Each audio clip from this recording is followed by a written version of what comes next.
Você já ouviu falar em pacto sucessório? Não? Bom, saiba que ele é proibido no Brasil.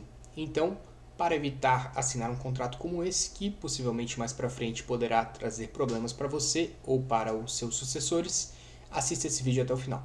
Meu nome é Felipe Zaleski, sou advogado, criador aqui do canal Próxima Geração. Aqui nós falamos sobre herança, testamento e planejamento patrimonial sucessório, enfim, tudo que você precisa saber para a transmissão do patrimônio para a geração seguinte da sua família. Então, hoje nós analisaremos uma decisão do Tribunal de Justiça de São Paulo, onde essa questão do pacto sucessório foi analisada e, inclusive, houve um desfecho até interessante. Então, para isso, vamos aqui para a nossa tela.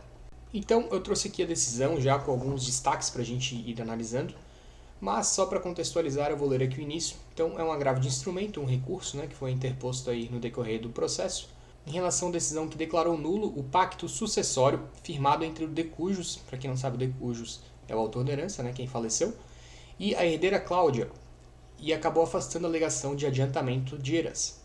Inconformado, os agravantes, que provavelmente são os outros herdeiros, defendem então que deveria subsistir, permanecer a doação efetivada pelo falecido em favor da filha herdeira em adiantamento de herança aplicável ao disposto nos artigos 170 e 544 do Código Civil, evitando-se enriquecimento sem causa da beneficiada com a colação do montante por ela recebido. Então, traduzindo aqui, basicamente o que os outros herdeiros querem é que aquele valor que tinha sido objeto do pacto sucessório, como a gente vai ver mais para frente, ele seja abatido do restante que a Cláudia teria direito a receber. Então, estão dizendo que se isso não acontecer, ela terá enriquecido ilicitamente, ou seja, enriquecido sem uma justificativa plausível, legal, não teria o direito a esse enriquecimento, porque os outros herdeiros teriam sido prejudicados. Então aqui tem um resumo um pouquinho mais detalhado do caso, explica ali então que a herdeira Cláudia e o autor da herança, que provavelmente era o pai dela, eles firmaram um acordo no ano 2000, em que ela abriria mão antecipadamente por todos os seus direitos sucessórios sob a retribuição de R$ 2.500, valor que, segundo as partes, seria referente ao quinhão correspondente do único imóvel que seria partilhado no futuro. Então o pai ele só tinha um único imóvel e fez um contrato com a filha dele, a Cláudia, dizendo que ela abriria mão dos direitos sucessórios e receberia R$ 2.500 como a título de uma indenização, seria basicamente, na minha interpretação, objeto desse contrato. Acontece que esse tipo de operação é conhecida no direito como pacta corvina, porque envolve uma herança de pessoa viva.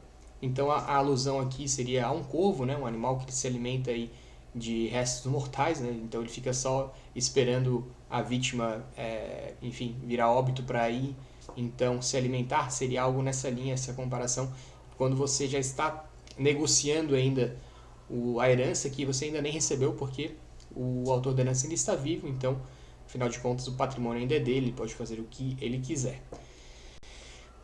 Então é isso que o juiz aqui a gente está lendo a decisão de primeira instância, que teria sido objeto desse recurso, que fala que a operação configura verdadeira composição sobre pessoa viva, denominada pacta corvina, como já vimos, o que é expressamente vedado, então, pela legislação.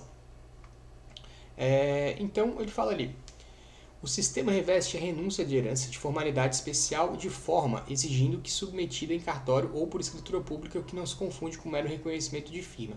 Então, aqui a gente estava...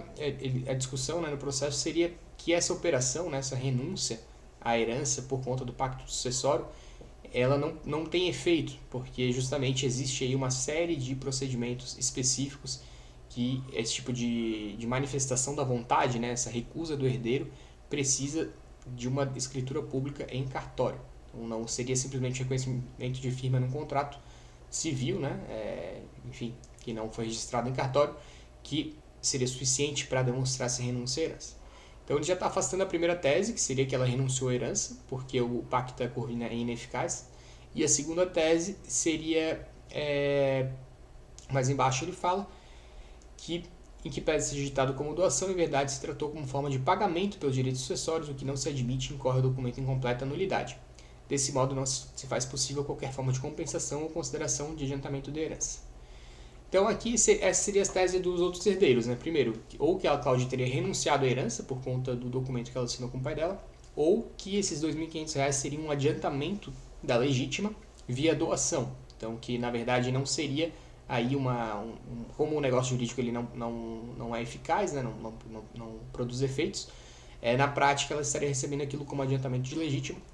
E o juiz aqui entendeu que não, que na verdade era um contrato oneroso, né, a legítima, tanto a herança como a doação não são onerosas, né, são gratuitas, e ao contrário desse pacto sucessório em que ela cedeu os direitos sucessórios, ou enfim, abriu mão dos direitos sucessórios em troca de um valor, então teria sido uma operação onerosa, segundo a interpretação do juiz. E aí o Tribunal de Justiça de São Paulo foi provocado, né, sobre esse assunto, e o que os desembargadores entenderam, que de toda sorte subsiste o negócio nulo como contrato de doação. Então, surpreendentemente aqui, eles entenderam que aquele contrato que a princípio seria oneroso, na verdade não, é uma doação, sendo aplicável então o artigo 170 do Código Civil de 2002, que fala: se porém o negócio jurídico nulo contiver os requisitos de outro, subsistirá este quando o fim a que se visavam as partes permitir supor que o teriam querido se houvessem previsto a nulidade. Então, nada mais o que o desembargador está falando é assim: se eles soubessem que esse contrato não seria possível de ser celebrado, eles teriam sim feito a doação. Então, na verdade, ele presumiu que a vontade do pai era repassar aquele valor de R$ 2.500 a título de adiantamento da legítima, se ele previsse, tivesse já se antecipado e considerado que o que ele estava assinando poderia ser nulo. Então essa foi a interpretação. E ele continua ali. Dos termos ajustados, conclui-se a intenção das partes na manutenção do contrato como doação, que consiste em adiantamento de herança na forma do artigo 544 do Código Civil de 2002, tendo em vista o propósito do decujus de antecipar valores que seriam recebidos pela filha em decorrência de seu falecimento. Vale ressaltar, ademais, que a doação pode ser celebrada por instrumento particular. Então aqui já cai aquele primeiro argumento do juiz de primeira instância, que disse que a renúncia à herança, né, é uma expressão da vontade que exige uma certa formalidade, como a declaração via escritura pública, ao contrário da doação. A doação realmente pode ser feita aí por instrumento particular ou até mesmo sem nenhum tipo de formalidade. Destarte é o caso de reformar em parte a decisão atacada para admitir que subsiste a doação, cabendo a colação dos valores recebidos pela herdeira beneficiada com o fito de igualar as legítimas, como preconiza o artigo 2002 do Código Civil de 2002. Então, na prática, a Cláudia está sendo prejudicada aqui, né, por essa decisão, porque ela vai precisar pegar esse valor de R$ 2.500 e trazer a colação. E aqui já surgiria uma dúvida, né, se esses R$ 2.500 eles precisariam ser atualizados ou não. Eu vou deixar aqui um link de um post lá do proximadireção.com, onde eu analiso justamente uma situação como essa. Na verdade, eu não analiso a situação, mas eu falo sobre esse tema. Recomendo que vocês leiam.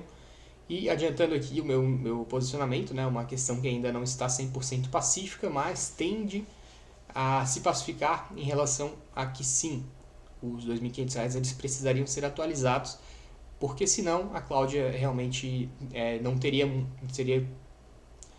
poderia acabar enriquecendo sem causa, porque ela iria trazer à colação um valor muito menor do que o que realmente de fato representaria no patrimônio dela, porque se passaram aí 20 anos, esse caso foi analisado em novembro de 2021, então foram aí 21 anos, quase 22 anos, em que esse valor estaria defasado. Então, para vocês entenderem qual que é a diferença, né? Se esse contrato tivesse sido considerado nulo, o Pacta Corvina 100% nulo, a Cláudia ela não precisaria considerar esse valor na divisão atual da herança, né? Essa legítima seria dividida igualmente, o valor, enfim, do inventário seria dividido igualmente entre todos os herdeiros. Como essa decisão que está dizendo que aquele pacto ali, aquele contrato, ele foi convertido em doação, e não tem nenhum tipo de previsão, né? A doação ela se presume que saiu da parte indisponível da herança, a não ser que o doador ele fale o contrário.